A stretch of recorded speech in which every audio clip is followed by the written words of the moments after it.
স্বাগতম। লক্ষ্মীপুর জেলার রামগতি উপজেলার আলেকজান্ডারের ঐতিহাসিক মেঘনা নদীর পাড়ে।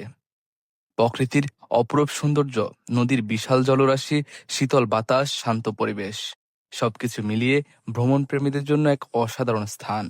প্রতিদিন অসংখ্য মানুষ এখানে আসেন সূর্য উদয়, সূর্য অস্ত, মনোমুগ্ধকর দৃশ্য উপভোগ করতে।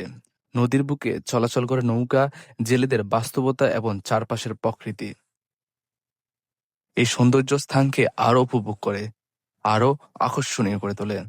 আপনি যদি কখনো আলেকজান্ডার না আসে থাকেন, তাহলে একবার হলে ঘুরে যাওয়ার আমন্ত্রণ রইল। ভিডিওটি ভালো লাগলে লাইক দিন, আপনার মতামত জানান এবং আরো সুন্দর ডকুমেন্টারি ভ্রমণ ভিডিও চ্যানেলটি সাবস্ক্রাইব করুন। ধন্যবাদ।